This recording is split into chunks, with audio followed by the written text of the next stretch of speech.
Olá pessoal, tudo bem? Me chamo Saulo Menezes, sou o coordenador do Supervida e hoje, com muita satisfação, a gente inicia o nosso terceiro podcast nessa nova roupagem, onde a gente vai trazer um tema super especial para esse mês de dezembro. Além disso, ter um casal de convidados mais que especial, super especial, para a gente falar sobre o mês de dezembro, falar sobre tradições, falar sobre família, falar um pouco sobre criação de filhos, falar um pouco sobre finanças. E eu vou passar a bola aqui para o meu amigo Luiz Guilherme, que está aperreado já para apresentar e a gente começar esse bate-papo super legal. Oi, pessoal. De novo, estou aqui, Luiz Guilherme, diretor do Supervida. E, como o Saulo falou, a gente está com convidados super especiais, né? Dessa vez um casal. Eu gostaria de apresentar esse casal que tem a medicina como paixão. Então, são 2 médicos oftalmologistas, têm 3 filhos. Vão bater um papo super legal com a gente aqui sobre a criação dos filhos. A gente vai falar também aqui um pouco sobre a saúde, sobre a oftalmologia, sobre carreira e aprender um pouco, como a gente sempre aprende aqui, eu e o Saulo, com nossos entrevistados. Queria apresentar a vocês aqui a doutora Paula Leão e o doutor Marcelo Leão. Muito obrigado por estarem aqui com a gente, doutores. Olá, pessoal. Olá, pessoal. Obrigada mais uma vez pelo convite e esperamos que conseguimos bater um papo aí longo e tirar muitas dúvidas, né? A gente que agradece a oportunidade de compartilhar um pouco aí principalmente da medicina, né, e os temas que o Saulo abordou aí no início. Espero que o pessoal goste. Legal, vai ser bom. Então, gente, como a gente costuma dizer, vamos voltar um pouquinho no tempo e começar lá do início. Então, doutores, como é que foi a infância de vocês? Como é que foi a criação? O berço familiar de vocês foi importante na criação, na decisão e na escolha de cursar o curso de medicina? Fala. No meu caso, a minha infância, assim, meu pai é médico, então eu cresci em ambiente hospitalar mesmo. Ia com ele, às vezes, para plantão, assistir partos, vi muita coisa durante minha infância. E eu já cresci sabendo que ia ser médica, com aquele sonho, aquele desejo de ser médica.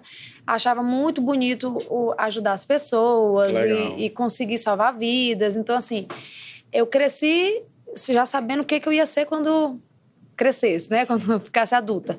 Então, eu já queria ser médica desde pequenininha.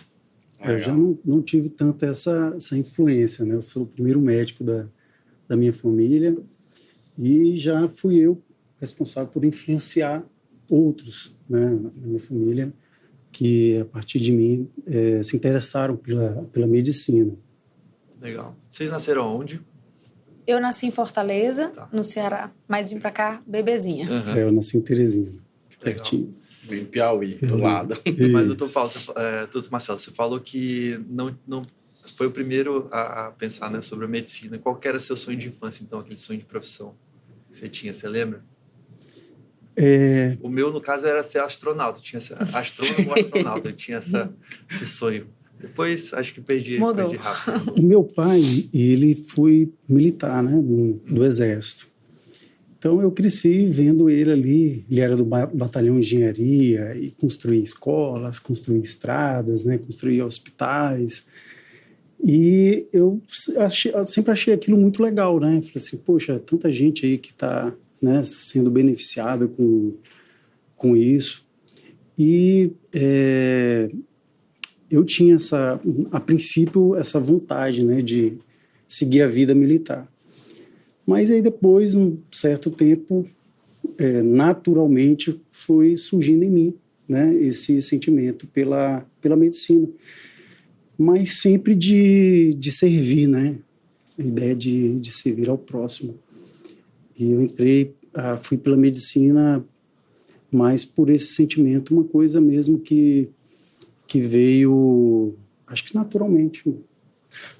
Doutor Marcelo, você já cursou aqui em São Luís ou lá em Teresina ainda o curso?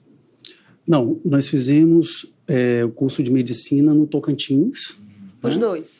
E depois nós fizemos oftalmologia, especialização, a residência nós fizemos em Fortaleza. E mais tarde fizemos a subespecialização, que é o que a gente chama de fellowship, em Belo Horizonte, né? E outro em São E Paulo. mais tarde fizemos também em São Paulo. Sempre estudando juntos, então. Desde o primeiro Sempre período. juntos. Legal.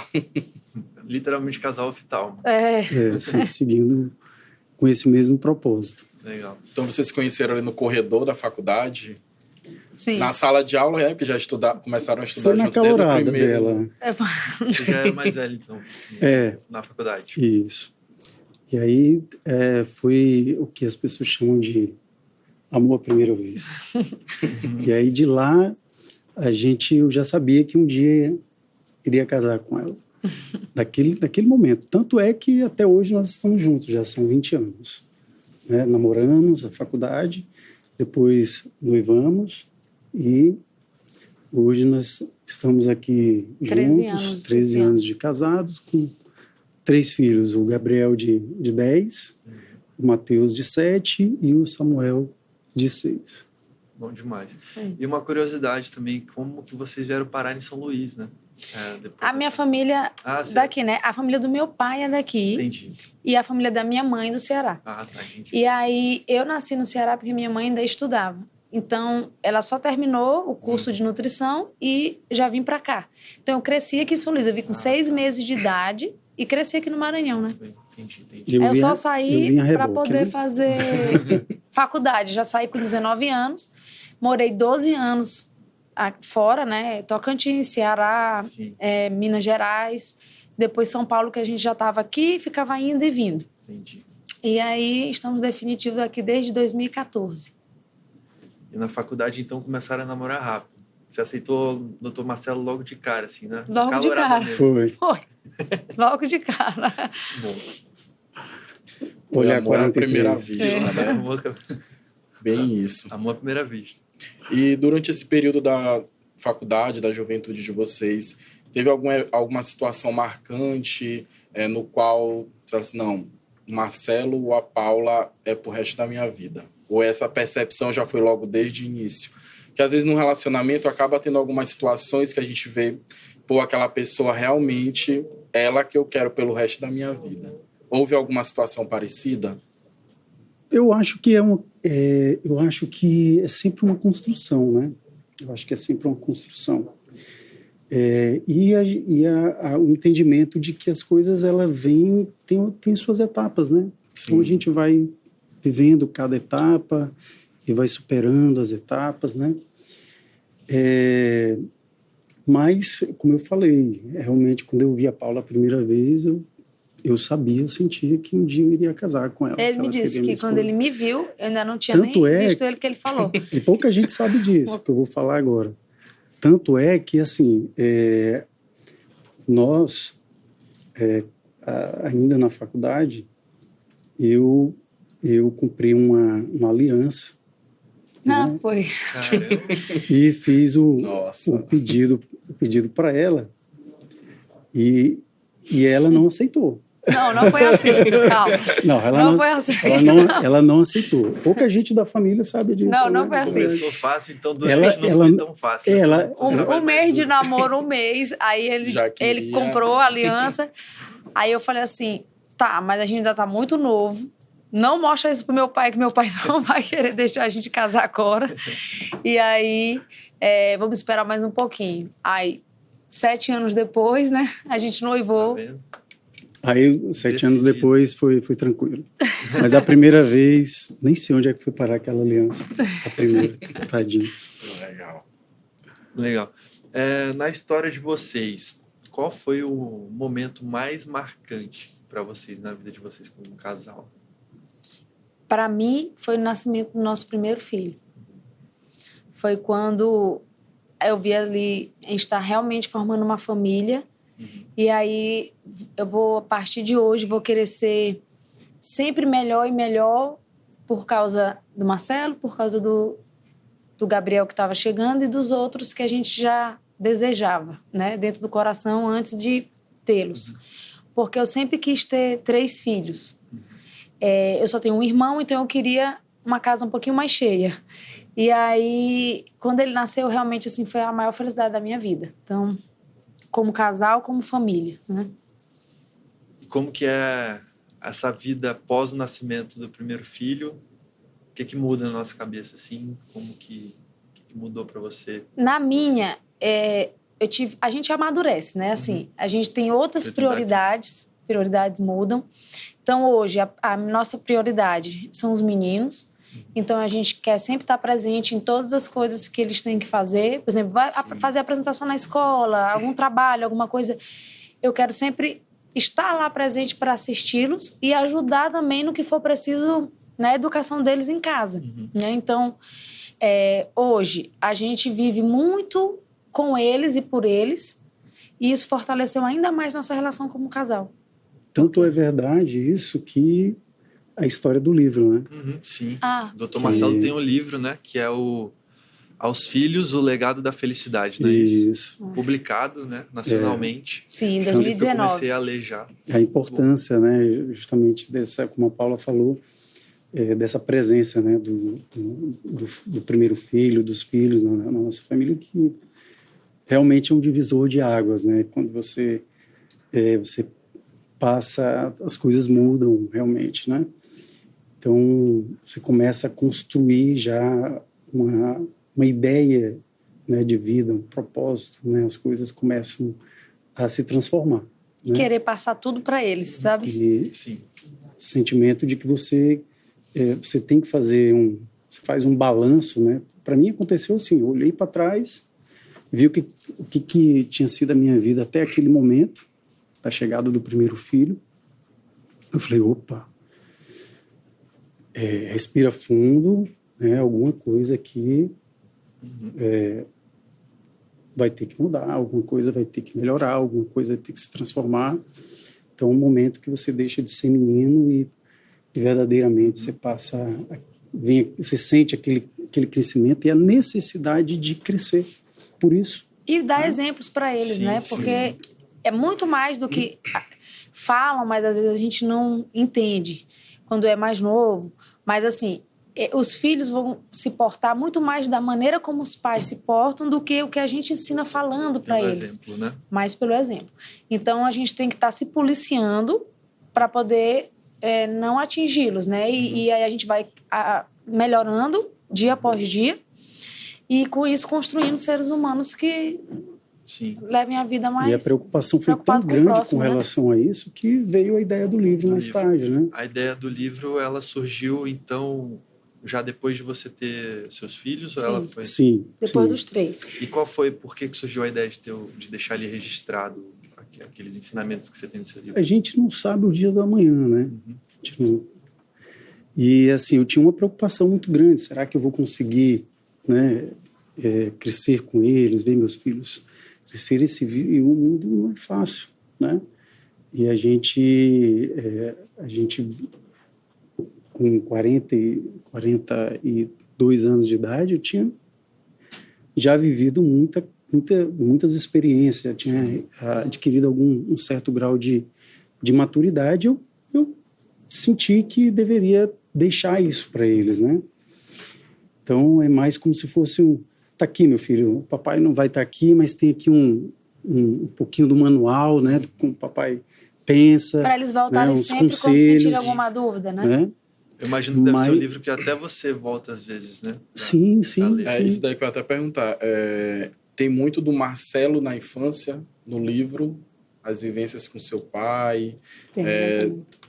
Aplicou algo lá do Marcelo da infância nos filhos atuais. Tem muito do Marcelo como um todo mesmo. E pega com certeza, o Marcelo de todas as fases, todas as gerações. E aí veio esse sentimento. Eu falei assim, puxa, o que eu gostaria de deixar como legado para os meus filhos? Né? As pessoas, cada um tem né, pensa de um jeito, sente de um jeito, as criações não são iguais, né? Sim. E as pessoas são diferentes, a criação também é diferente. E eu acredito que o pai, a mãe, ele tem esse sentimento de querer dar o melhor, né? Então, para mim, no meu entendimento, esse seria, naquele momento, seria esse melhor, né? De tentar deixar para eles um pouco da minha experiência, daquilo que eu vivi, né? Mas, com o tempo, a gente, de lá para cá, eu já amadureci mais também. Fazer outro. Vai ter outro. Quando vai ter o volume 2. Hoje, na verdade, assim, de lá para cá, amadureci muito sobre a questão espiritual, né? Então, principalmente no entendimento de que o maior livro, o maior manual que existe é o manual deixado por um cara chamado Jesus Cristo, né? Uhum. Então, mesmo que hoje a gente não deixasse esse livro para eles, hoje o que eu diria para eles é que o legado da felicidade está nos ensinamentos de Jesus, né? É o que eu acredito hoje, é o que eu ensino muito para eles, né? Então, mas é uma construção, né? Construção diária mesmo, como eu falei para vocês inicialmente. O nosso mais velho já está lendo a Bíblia pela 3ª vez, né? Os outros 2 também já leram, já estão lendo também. Uma outra, já mais para a idade né? deles, Mais outra infantil. versão. Mas essa preocupação mesmo de tentar preparar porque o legado aos filhos é o legado também da sociedade que você espera para o futuro, não só para os seus filhos, mas para todo mundo, né? Porque se você quer que seus filhos tenham uma vida, uma felicidade, uma vida próspera, repleta de prosperidade, né? Prosperidade em todos os sentidos, essa é a busca do ser humano, né? A busca pela felicidade. Mas você não pode querer isso só para você. Não tem como a gente ser feliz sozinho, né? Sim. A gente tem que entender que quem está à sua volta, mesmo que você não conheça, mesmo que não sejam pessoas do seu ciclo de convivência, as pessoas que você não conhece, essas pessoas também precisam ter essa oportunidade de serem felizes, né? Eu estava até comentando com o Saulo, né? Na semana passada eu fui para o meu primeiro retiro da igreja e assim, eu nunca vi minha mãe tão feliz. Eu fui criança. Porque era uma coisa que ela sempre quis, é uma coisa que não dá para você forçar, é uma coisa que a pessoa tem que escolher, mas e é assim, eu entendo ela muito mais agora.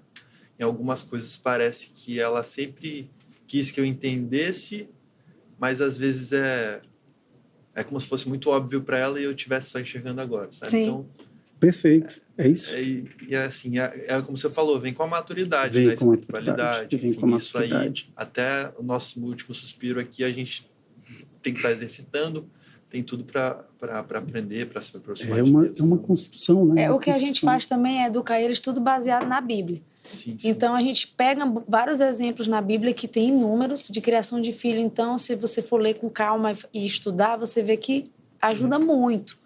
Então, tudo pautado e a gente tem uma base, né, forte, uma base firme para eles crerem que não é uma coisa que papai e mamãe estão inventando, que só eles que vão fazer, porque só é papai e mamãe que estão falando que aquilo que é o certo. Não, eles têm um direcionamento, né, de onde eles verem que realmente é verdadeiro. Legal. E como que é essa criação de filhos? Assim, imagino que nos dias de hoje deve ser um desafio imenso, muito mais do que eu acho que só complementando, eu acho que até também o acesso à internet, né? Às vezes as redes sociais, tem TikTok principalmente, que hoje as crianças praticamente já nascem sabendo mexer aqui no smartphone, já sabem acessar, às vezes vem conteúdos que não é adequado para aquela idade, há algum tipo de controle, como é que vocês conseguem mapear e fazer esse controle da internet principalmente? A gente faz assim, a gente sempre conversa muito com os meninos, então a gente conversa muito com eles sobre vários assuntos, de acordo com a idade, de acordo com o que vão chegando, eles vêm trazendo para a gente. Então, o que a gente viu, até como médico oftalmologista, porque o que o uso das telas podem causar na visão. Então, a gente, conversando, decidiu que eles não teriam smartphones. Então, os 3 não têm.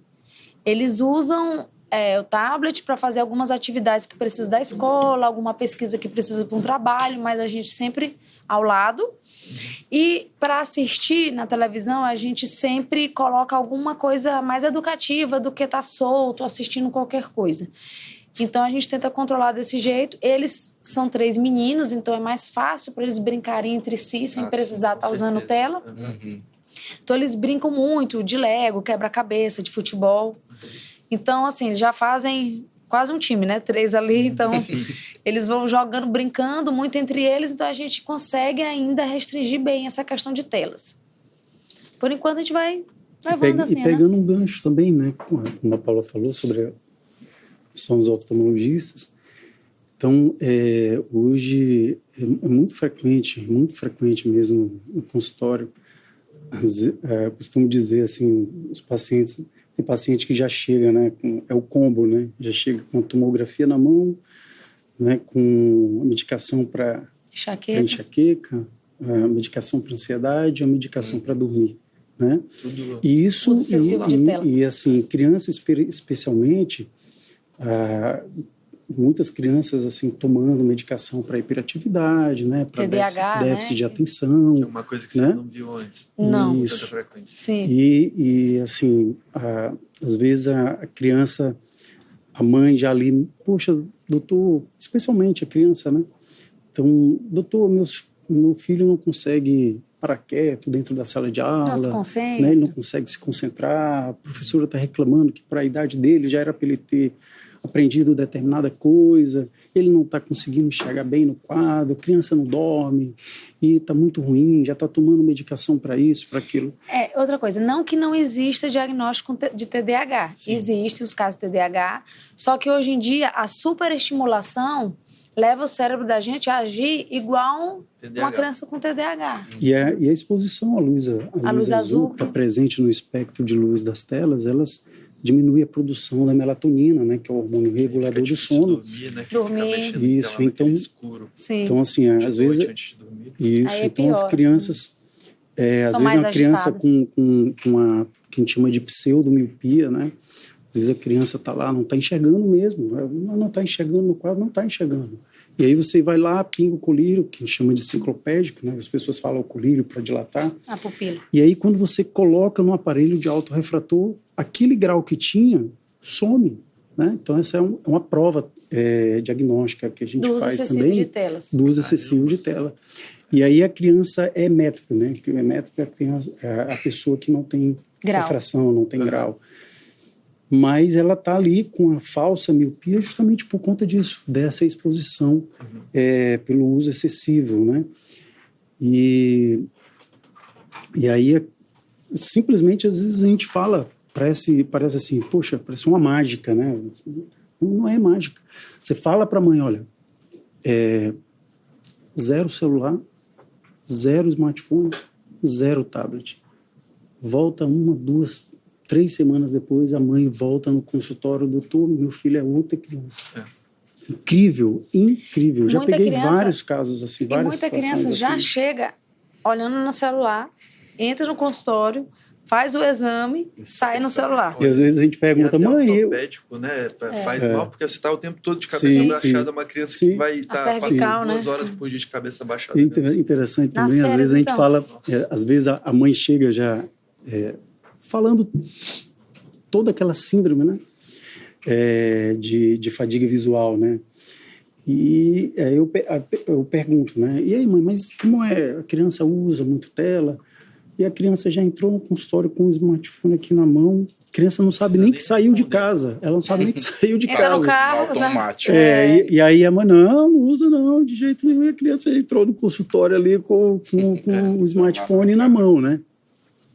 Isso aí é uma das coisas que me preocupa muito nessa geração, porque, assim, o uso de tela, esse vício que a gente tem, né, em olhar a rede social, tá ali com o celular o tempo todo, é uma coisa muito nova para todo mundo, para a nossa geração. Então, os pais que estão hoje em dia não tinham isso na época, não sabem como educar os filhos, não sabem quanto faz mal. Sim. E as coisas que fazem mal, na verdade, são imperceptíveis, né? A gente não percebe que, às vezes, a gente está ficando super ansioso Sim.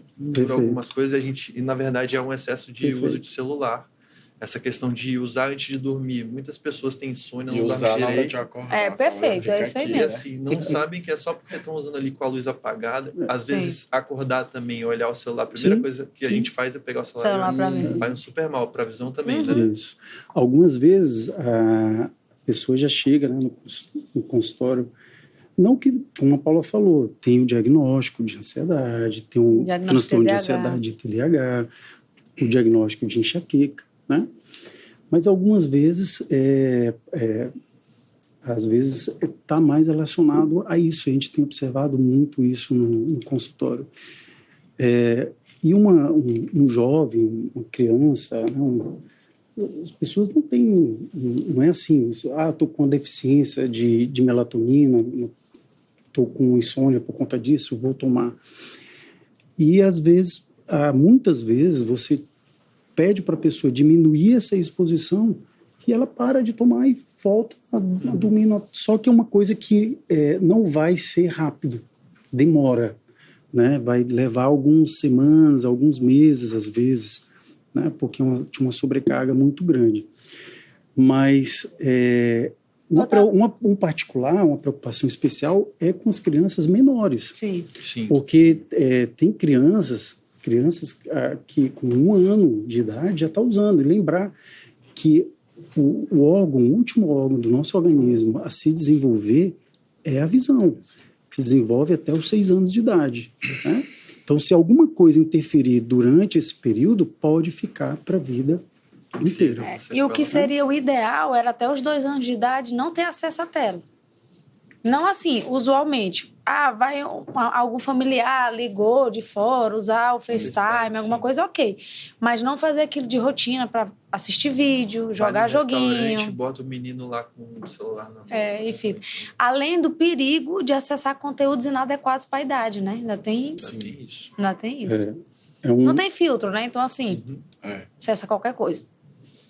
E existe alguma campanha hoje, ou do governo, em relação à prevenção, ou na verdade não é nem prevenção, é uma educação, né, dos pais em relação a esse tipo de controle em cima das crianças? Porque hoje a gente vê, por exemplo, tem o Outubro Rosa, né, que são uma ação praticamente no Brasil todo voltada em prevenção ao câncer de mama. A gente tem o Novembro Azul.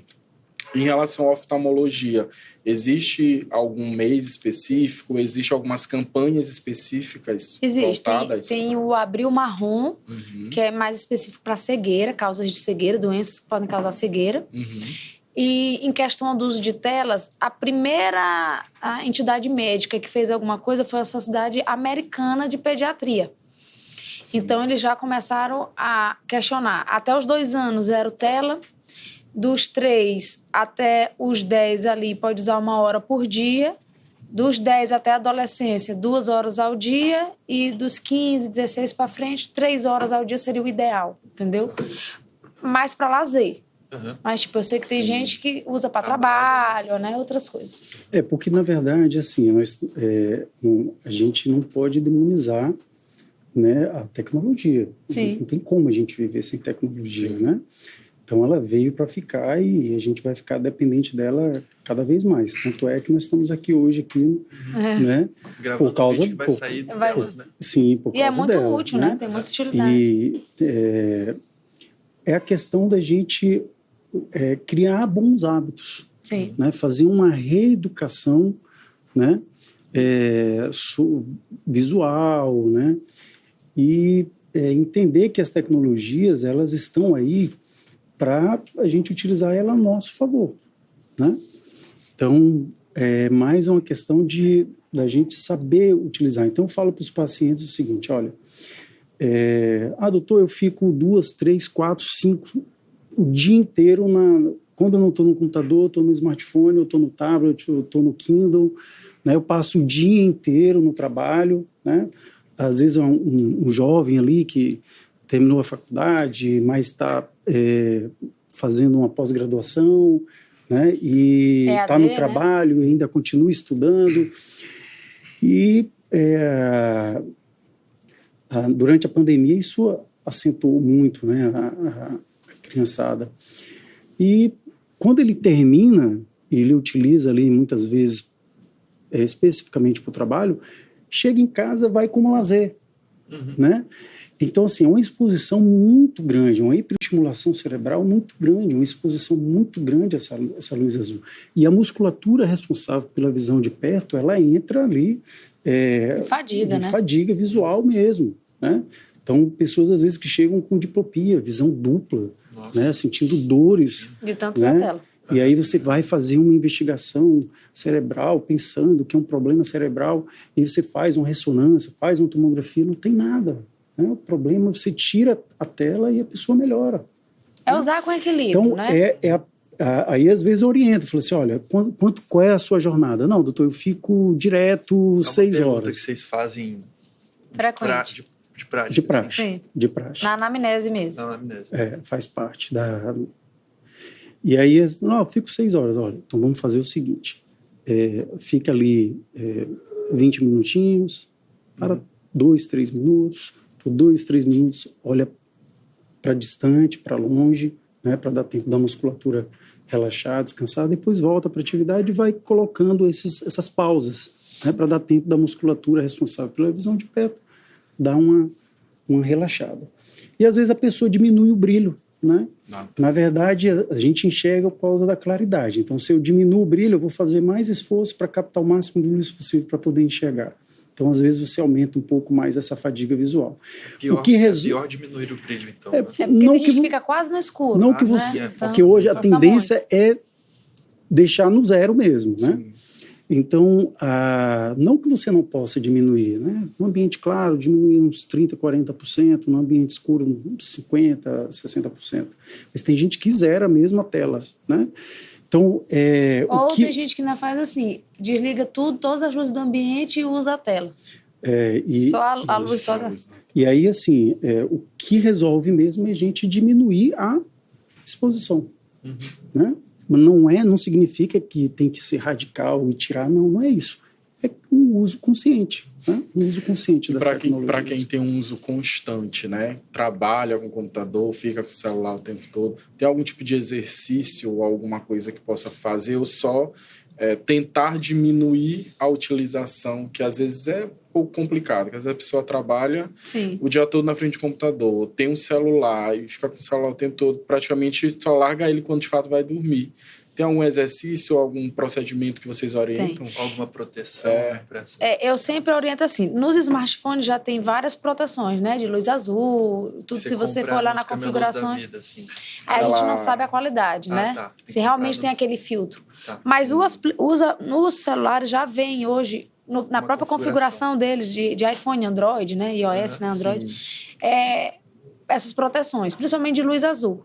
Eu, particularmente, sempre oriento os pacientes que vão ficar muito tempo na tela e não tem como sair porque há trabalho ou algum estudo mesmo que precise, principalmente quem faz alguma faculdade, alguma coisa EAD.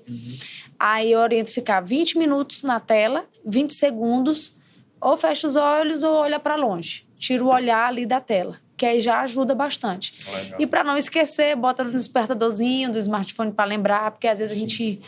embala um trabalho no outro, né? Se usar muito durante o dia, tentar evitar mais o período noturno, principalmente quem já tem uma insônia instalada, né? Mas usar 20 minutos para 20 segundos é rapidinho. Então, dá para você usar aqui 20 minutos para 20 segundos, já ajuda bastante. Lembrando que, assim, eu sempre dou essas orientações, mas a gente tem que lembrar, assim, que isso é no contexto geral, sim, né? Sim. Porque... Cada pessoa é individual, mas no geral... Às vezes, o que é... Uma pessoa só vai ficar bem se ela ficar 2, 3 minutos. Outra, 20 segundos resolve. Sim. Né? Às vezes o outro fica ali 20, 30 minutos e não sente nada. Sim. Às vezes o outro já fica 10 minutos e já está sentindo uma cefaleia. Então, né? A pessoa já vai também notando, né? A gente orienta para que o paciente tenha informação, né? Bastante informação, e ela consiga utilizar aquilo a seu favor, né? Sim. Incorporar no seu estilo de vida. Certo. Eu queria, assim, fazer uma pergunta em relação à criação dos filhos também, que a gente falou que esse excesso de tela é um super desafio para os pais de hoje em dia. Mas acredito que tem muitos outros grandes desafios, né? Pelo excesso, pela facilidade da informação que as crianças encontram, seja na escola, os amigos ali conversando. Quais são esses desafios para vocês que vocês comparam com as épocas passadas de ser pai hoje em dia, para que a gente possa falar aqui para os pais de primeira viagem que estão nos assistindo, e como que vocês lidam com esses desafios dessa... A gente sempre conversa muito com eles. Então, o mais velho, principalmente, que já tem 10 anos, ele entende muito. Então, a gente vem, conversa e explica para eles. Porque não adianta você só proibir. Então, você tem que explicar o porquê. Por que não pode? Por que que o papai e a mamãe não concordam com isso? E aí, eles vão entendendo. E aí, os outros dois já vão seguindo. O mais velho fica até mais fácil, né, pra gente. Então, a gente orientando bem o mais velho e orientando os outros da mesma maneira, mas é mais fácil porque ele tem um irmão mais velho, né, como um exemplo. Referência. E, graças a Deus, é bem tranquilo o nosso mais velho. Então, a gente explica para ele, ele entende. Então, uma coisa que eu também falo para eles, não ficar olhando o celular dos outros. Ah, meu amigo tá olhando aqui alguma coisa, mas eu não, a mamãe não sabe se aquele conteúdo é adequado para a idade de vocês. Porque a gente não sabe, tá lá usando tela, eu não sei se tem alguma limitação no uso da tela da criança, ou não tem, se é aberto, se está usando a internet. Então eu falo, não olha, porque a gente não sabe o que é. Ah, mamãe, mas ele pode tá querendo me mostrar só um negócio aqui de um jogo de futebol. Mas eu não sei o que tem depois, porque vocês observem. Por exemplo, TikTok é um vídeo saindo, entrando no outro, daqui a pouco tá... TikTok deve ser. E daqui a pouco vendo tu tá olhando uma coisa de futebol, mas daqui a pouco já tá num assunto que não tem nada a ver e inadequado para a idade. Então eu prefiro que eles não olhem. Tem muita conversa, né, com eles. Não tem como... Cheguei à conclusão, assim, não tem como você ser pai e não ter paciência. Sim. Primeira coisa que eu acho que a gente que tem que ficar é e é trabalho de formiguinha. Que é o trabalho de formiguinha. É dia a dia. Dia a dia. Repetindo, né? Repetindo, e dá, porque eles vão errar, eles vão fazer... principalmente o exemplo. Né? Sim. Dá principalmente o exemplo. Violência, a agressão, de nenhuma forma resolve. O que resolve é realmente o diálogo, né? Esse água mole ali, pedra dura, né? Vai pingando uma gotinha, vai pingando. Daqui a pouco eles nos surpreendem. Né? Daqui a pouco você já vê, como a Paula falou, o mais velho já orientando os mais novos. Aí a gente vai colhendo os frutos que a gente plantou lá atrás. E aí, então a gente vê, às vezes, quando a gente está plantando, nossa, acho que isso não vai dar resultado. Aí lá na frente a gente olha, deu. Tá várias vendo? vezes, então... assim, o Gabriel, nosso mais velho, falando. A gente já pegou ele falando, olha, tá na Bíblia, assim, né? Olha, mamãe já disse que a gente não pode fazer assim, por causa disso. Até o do meio então, já está fazendo assim. A gente vai mostrando para eles, mas principalmente educando pela consequência. A ideia de consequência. Que a gente tem Você deixa eles livres para errar, então, de certa forma. Orientando, né? Eles vão errar. Eles vão errar bastante. Não tem jeito. Mas né? a gente quer que eles entendam que eles vão colher o que estão plantando. Sim. Então, não tem jeito. A colheita é obrigatória, né? Então, a gente vai colher o que a gente plantou. A semeadura é opcional, né? Mas a colheita é obrigatória. Ela é obrigatória.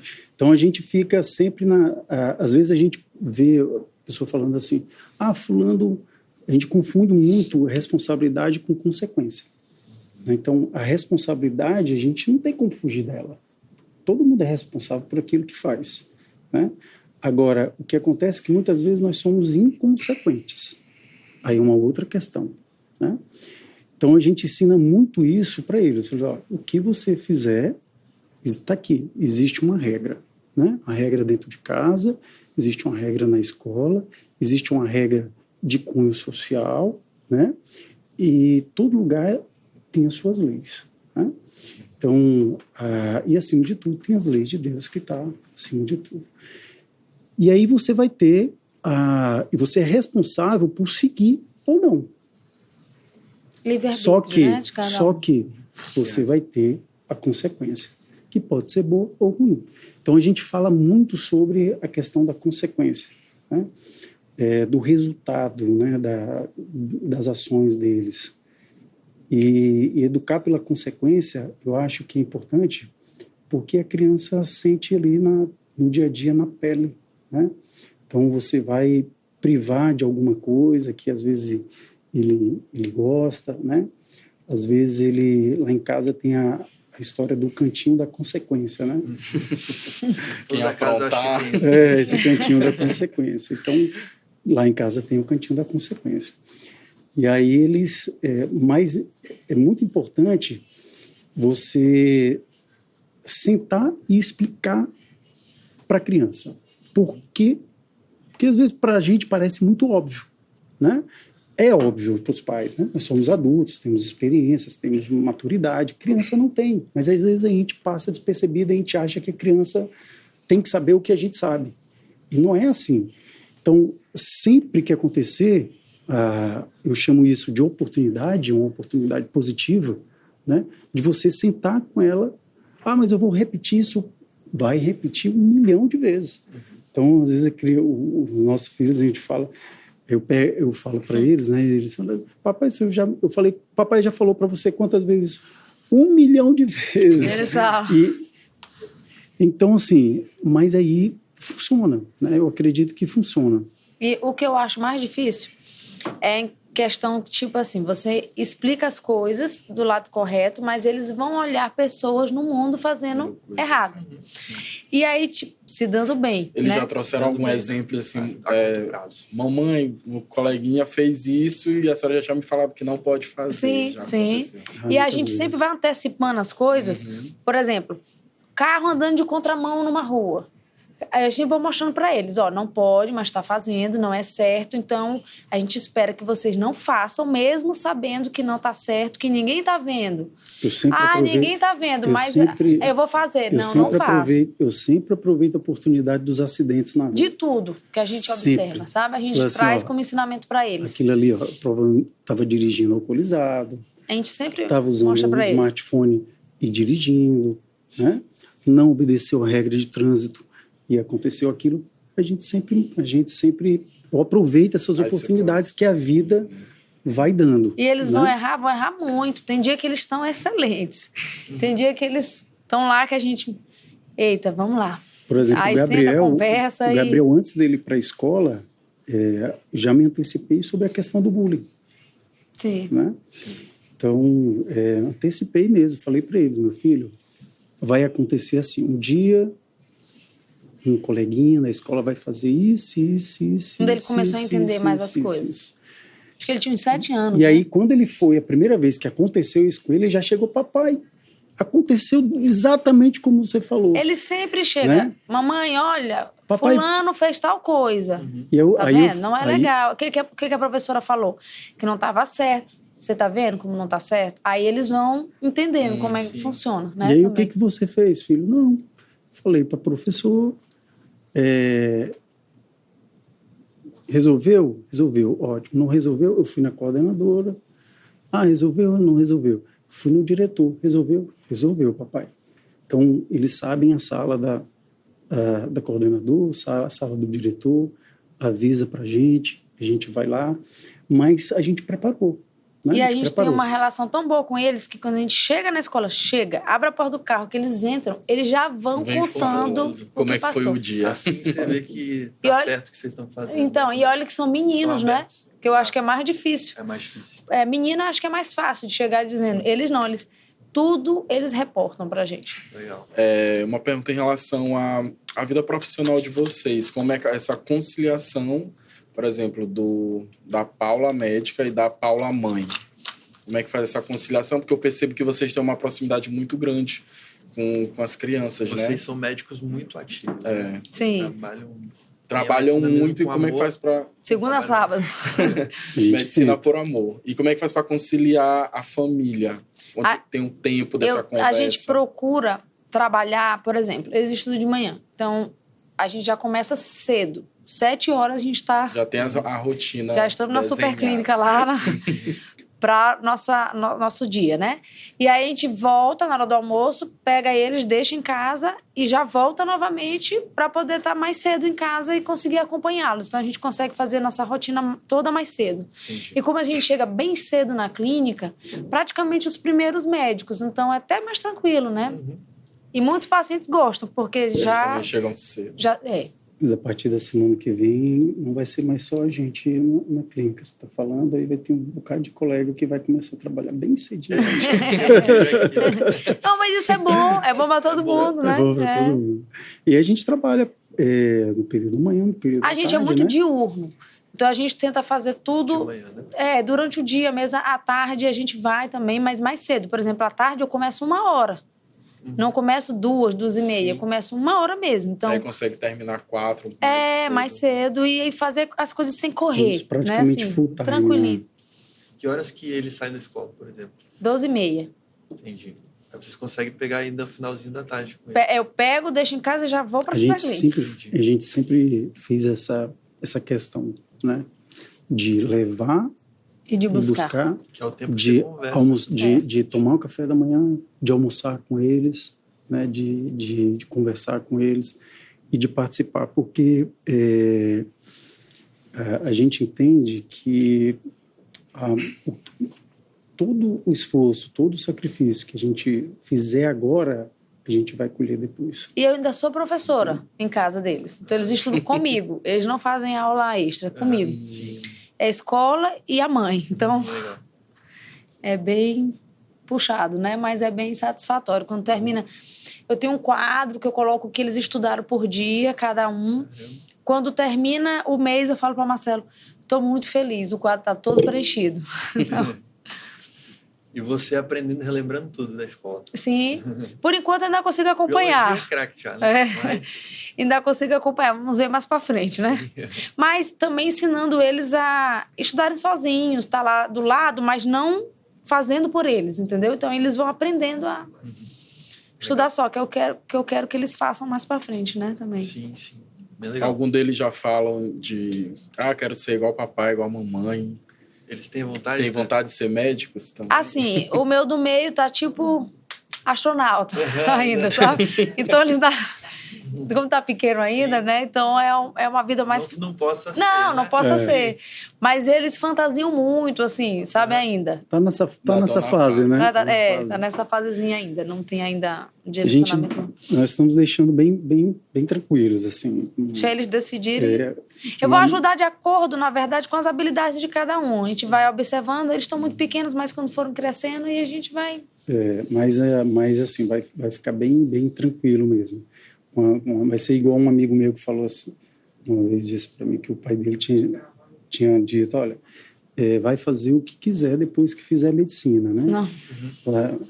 Lá em casa não vai ser assim, não. Então, eu acho que é importante, né? A pessoa escolher por aquilo que... Tem aptidão, né? E principalmente nesse momento da humanidade que muitas profissões novas, né? Sim. Muita coisa nova muita surgindo, coisa né? Outras já começando meio que ficar um pouquinho obsoletas, né? A gente estava falando muito de tela agora, eu estava vendo que já lançaram óculos, Sim. que aí você já olha as coisas no óculos. Enfim, vai mudar a muito. Apple, né? Vai, Mudou. sim.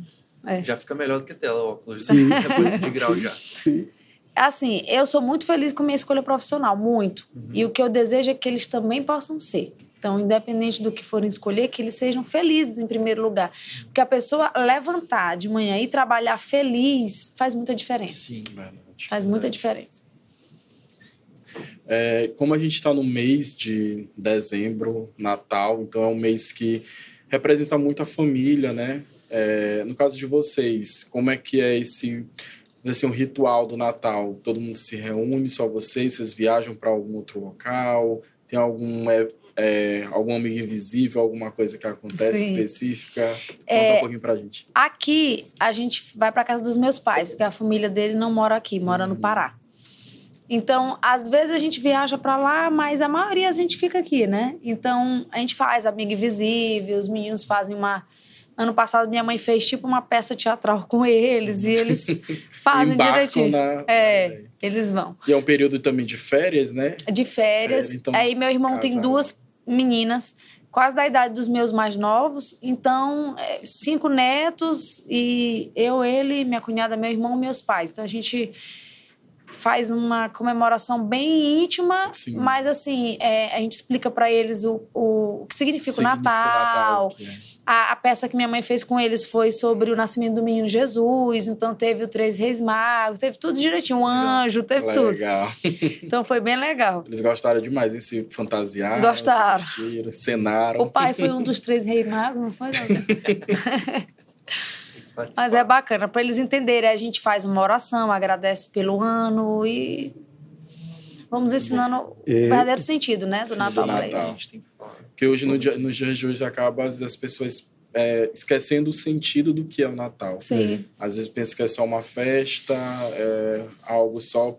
Momento de estar junto com a família. Esquece o significado de fato da e, data. E é bem interessante isso que você está falando, porque assim, o Gabriel perguntou para mim, né, papai, a gente vai viajar tal, agora no Natal, vai fazer uma coisa diferente no Natal? Eu falei assim, não, filho, a gente tem que viver o Natal todo dia. Ah, ele perguntou essa semana. Então, a nossa vida, ela todos os dias a gente tem que acordar, né? Fazer o que a gente tiver que fazer, finalizar o dia como se fosse um dia especial, porque todo dia é especial. Né? A gente não... Verdade. Às vezes a gente tem essa ideia, né, de criar se fosse uma data... e o restante ficasse de fora. Eu acho que a gente tem que... E também tu ensina eles não condicionarem a felicidade, né? A alguma coisa. Eu vou ser feliz se eu viajar, vou ser feliz se eu ganhar um brinquedo, vou ser feliz, sabe? Não. Sim. Você tem que entender o que é a felicidade no seu dia a dia. Não condicionar alguma coisa material, sabe? Principalmente.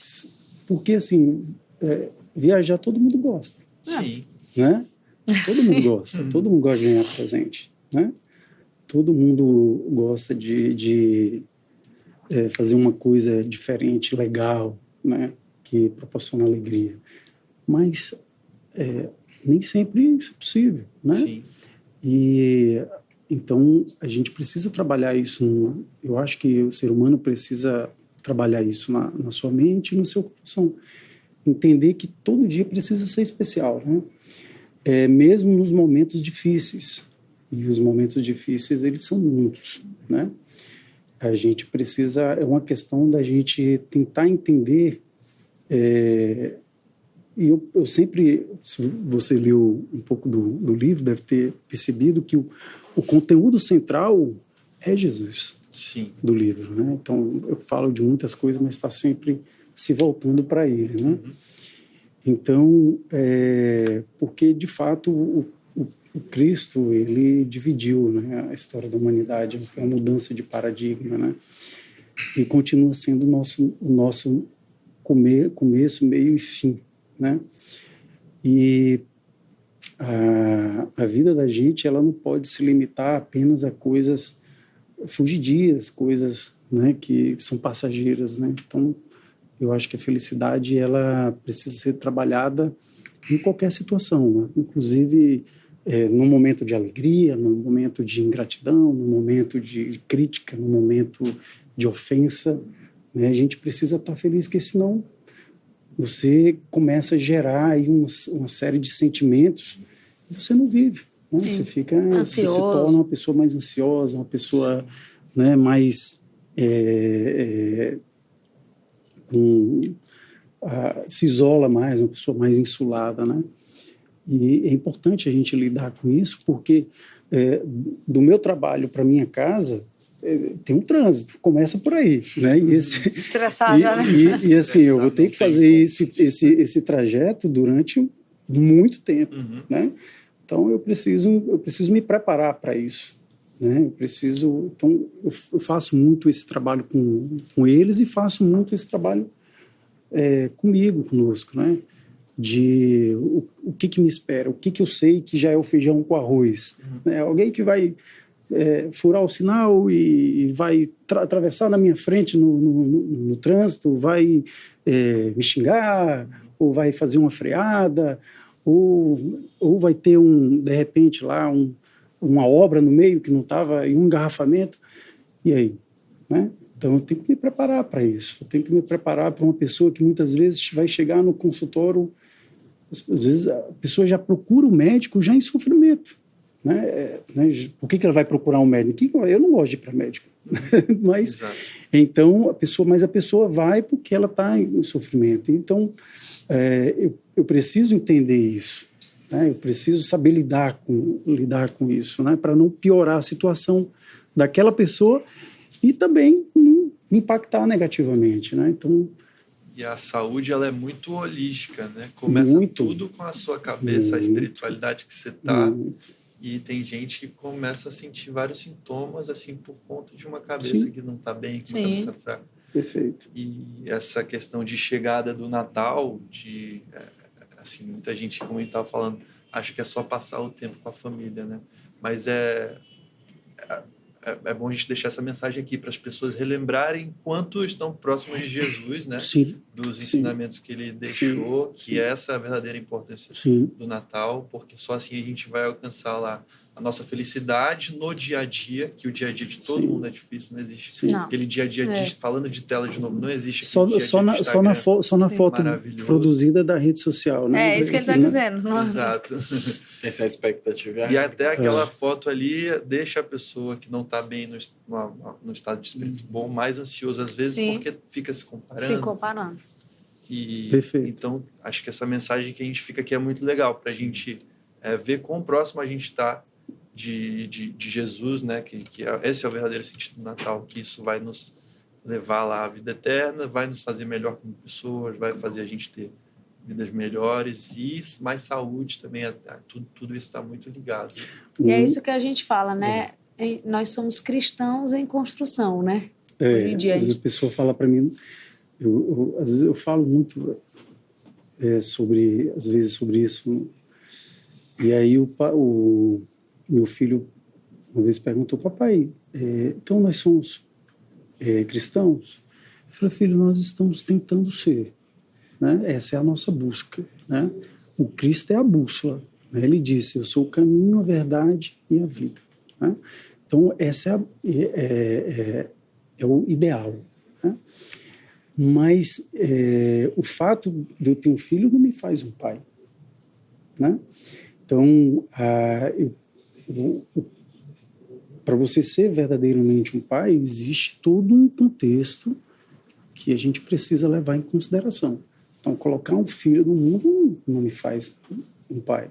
O fato de eu ter um CRM não me faz um médico, né, como realmente deve ser.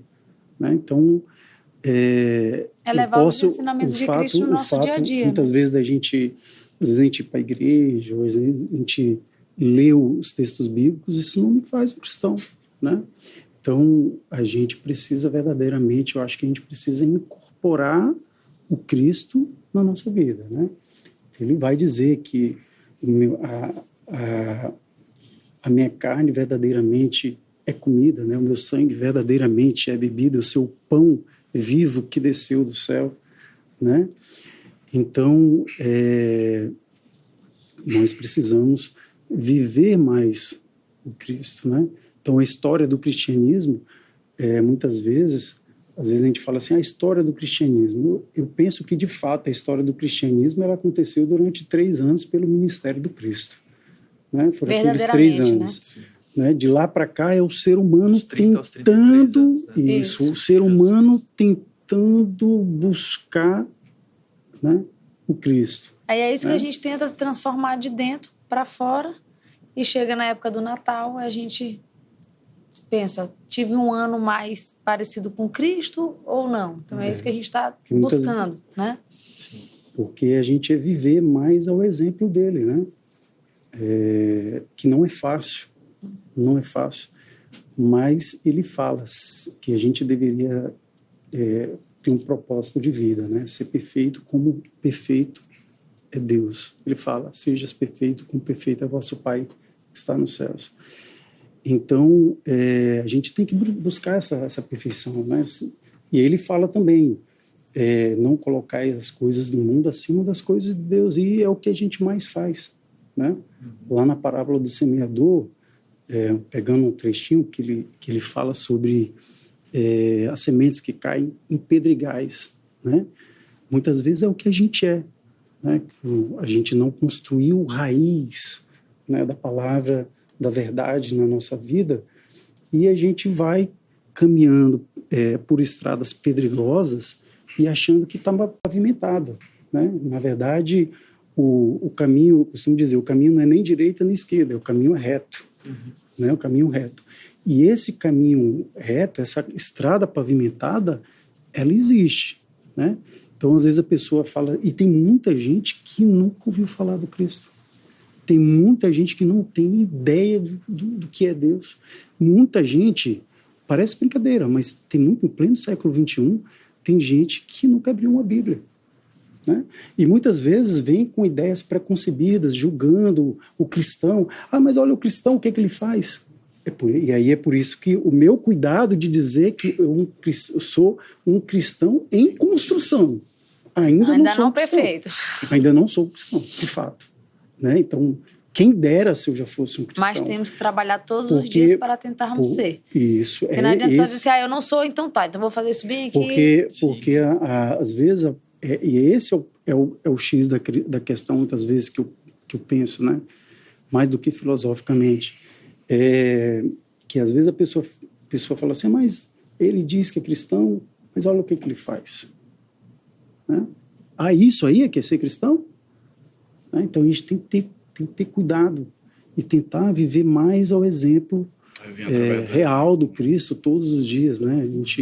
Eu fiquei muito feliz, um dia desse, meu filho chegou para mim, né? Papai, tem um menino na escola que ele me bateu, me deu um tapa no rosto. Eu perguntei para ele, né? E o que você fez? Papai, na mesma hora eu fechei o olho e orei por ele.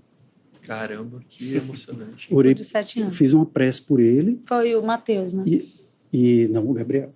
Mas o Mateus também teve um episódio assim. E aí ele falou assim, eu orei por ele e você revidou? Não, papai, eu perdoei ele. Perdoei ele. E... Que emocionante. É isso aí que eu te falo, que a gente vê o fruto. Porque assim, você falar isso às vezes... Né, colher. Você falar isso às vezes para uma pessoa, a pessoa fala assim, meu filho não vai levar desaforo para casa não. Uhum. Né? Então bate de volta. A maioria falaria isso. Bate de volta, não apanha não. E assim, eu prefiro um filho covarde vivo do que um corajoso morto. Né? Às vezes fala, se tu apanha na rua, tu não apanha em casa. Apanha em casa, né? Então, eu acho que é isso, porque amanhã, o que vai acontecer? Né? O que eu vou acontecer? Eu vou ensinar meu filho a se vingar? Isso é ser cristão? Né? Eu vou ensinar meu filho, o Cristo disse, né? Amai os vossos inimigos, fazei bem aos que vos odeiam, orai pelos que vos maltratam e vos perseguem, né? E não resistais ao mal. Né? Então, muitas vezes é o que a gente não faz. A maioria das vezes é o que a gente não faz. Às vezes a gente sai da igreja, né? Chega ali no meio da rua, tem uma situação, a gente age totalmente diferente daquilo que a gente estava ali naquele momento. Muitas vezes lendo, né? Estudando. E a gente, para que o Paulo disse, né, que o templo de Deus, o ser humano é o templo de Deus, é o templo do Santo Espírito, mas a gente precisa santificar esse Espírito em nós mesmos. Isso é uma construção. Sim. Né? Isso não acontece, simplesmente o fato de eu dizer que sou cristão, isso não me faz cristão. Né? Eu sou cristão, seria muito fácil. Né? Então, para você ser cristão verdadeiramente, você tem que viver o Cristo, né? Eu tenho que crer nele, né? Mas eu preciso entender que se ele é o caminho, eu preciso trilhar esse caminho. E tentar imitá-lo, né? Imitá-lo. A gente nunca vai conseguir, porque só ele foi perfeito sim. nesse mundo, mas sim. Tentar imitar. Sim. Mais próximo possível, né? Que a gente conseguir. Que esse é o caminho. Mas é isso. Acho que queria encerrar aqui esse podcast. Eu acho que foi muito especial mesmo. Aprendi muito com vocês. A gente conseguiu falar sobre oftalmologia um pouquinho, né? Sobre a criação dos filhos nos dias de hoje, que é um super desafio. Sobre espiritualidade, religião deixar aqui também uma frase que o Dr. Marcelo falou, que eu gostei muito, que é que o Natal a gente tem que viver todos os dias. Né? Sim. Todos os dias são especiais. E que nesse Natal a gente possa relembrar o verdadeiro significado que é seguir Jesus Cristo, né? Relembrar como ele viveu, tentar imitá-lo. A gente nunca vai ser perfeito, mas só de seguir ali, tentar imitá-lo, com todas as nossas imperfeições, a nossa vida já melhora imensamente. Imensamente. E a gente vai estar fazendo a coisa certa. E agradecer muito vocês, doutora Paula e doutor Marcelo. Já admirava vocês bastante pela medicina, que é onde a gente se conhece, né? A questão de vocês serem médicos e a gente trabalhar com cartão saúde. Mas admiro vocês ainda mais pela criação que vocês dão aos filhos de vocês. Acho que é uma exceção hoje em dia. Seus filhos são pessoas de muita sorte. Tenho certeza que vão ser grandes pessoas nessa vida. Amém. Vão estar ali vivendo, passar uma vida de muita paz, felicidade e tranquilidade, porque estão tendo uma criação excepcional. Parabéns mesmo. Obrigada. É literalmente indo contra o mundo, Exato. né? Então, não é fácil, é bem difícil. Desafio. Eles vão errar, eles erram, mas a gente está lá para ajudá-los, né? Uma coisa que chocou um pouco assim meus filhos, um dia eu cheguei para eles e falei, perguntei para eles, né? Quem é o pai de vocês? Chamei os 3 e perguntei. Eu falei, você é papai. Eu falei assim, não é o papai. O pai de vocês é Deus. Se amanhã o papai não estiver aqui, se vocês não tiverem o papai, vocês não vão ficar órfãos. Então, vocês não têm que ter fé no papai, você tem que ter fé em Deus, fé no Cristo, né? Independente de como esteja a vida de vocês, vivam elas. A felicidade é um estado de querer ser feliz, que muitas vezes nós condicionamos a coisas, e coisas materiais, né? Eu só vou ser feliz se eu tiver isso, se eu estiver fazendo isso, se eu tiver aquilo. Tem gente que fala que às vezes eu não ligo para o material, eu prefiro experiências. Até você condicionar para uma viagem, que seja uma experiência, não é a verdadeira felicidade. Eu preciso estar feliz. E isso é uma coisa que ninguém vai me fazer, ninguém vai me dar, né? Então, é uma coisa que é sobre mim, né? Então, independente, você está caminhando no vale da sombra, mas você está feliz, porque você tem sua fé, é uma fé verdadeira, genuína, né? E você acredita nisso, e você tira esperança disso, né? Porque independente do que vai acontecer, e coisas vão acontecer, porque neste mundo as coisas acontecem, né? A gente tem que estar preparado para enfrentar da forma como elas vierem, né? Então, eu sempre digo isso para eles, é um privilégio de estar pai de vocês, porque Deus me deu essa felicidade, essa alegria, né? E eu vi eles em sonho, né? Eu vi eles em sonho antes deles chegarem, né? A Paula sabe disso, é uma experiência que eu tive. Ele disse que a gente vai ter 3 meninos. Que eu nunca esqueci. Eu vi. Eles brincando. Eu vi eles brincando, isso eles sabem também. Eu vi claramente, eles se abriu assim um quadro. Eu estava grávida do primeiro, aí ele disse, nós vamos ter 3 e vão ser 3 meninos. Nós vieram os 3. E assim... Assim como ele disse que você seria a esposa dele lá anos atrás. Sim. Concretizou. E aí eu falo para eles, independente de qualquer coisa, vivam para servir a Deus, né? Então, não vão fazer medicina por dinheiro, que vocês não vão ser felizes.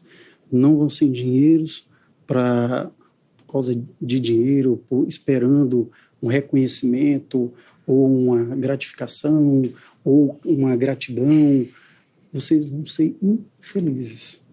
O mundo é insuficiente demais para dar aquilo que somente Deus pode proporcionar para as nossas vidas.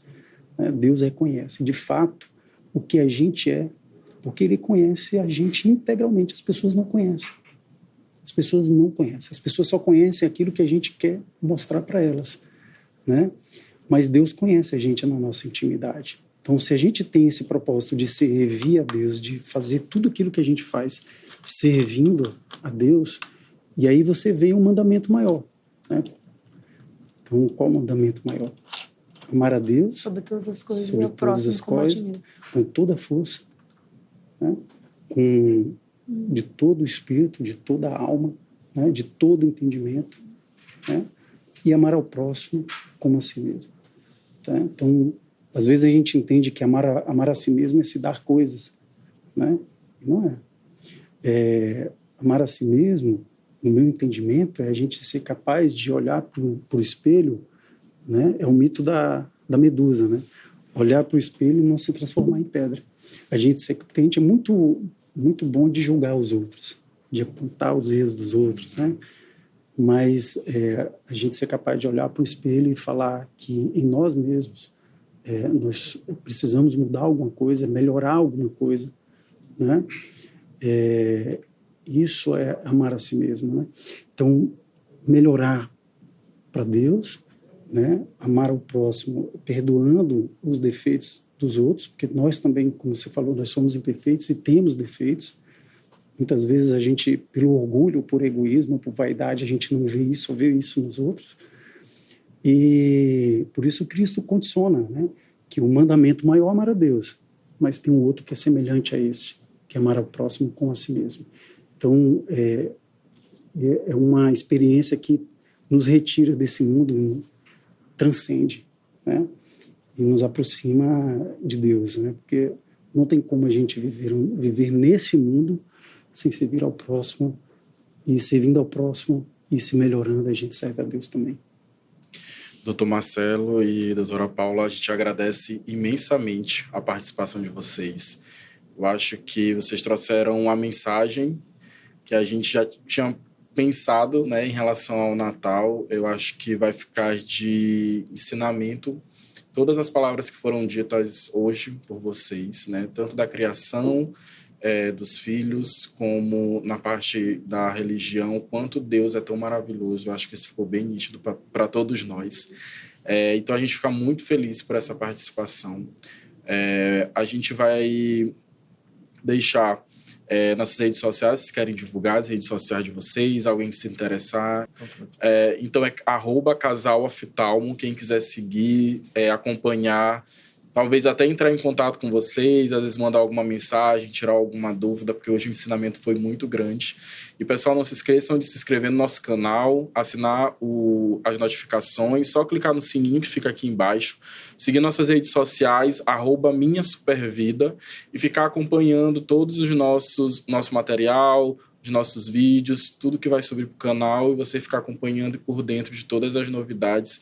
E aguardem que para 2024 a gente tem muitas surpresas pela frente. É isso aí, pessoal. Então, muito obrigado de novo você que está assistindo a gente aqui no 3º episódio do Super Vida Cash. Muito obrigado de novo, doutora Paula, doutor Marcelo. Nós que agradecemos. E desejamos a todos vocês um Feliz Natal, muito amor, muita proximidade com Deus e boas festas. Então, feliz final de ano aí e até o ano que vem. É isso. Tchau, tchau.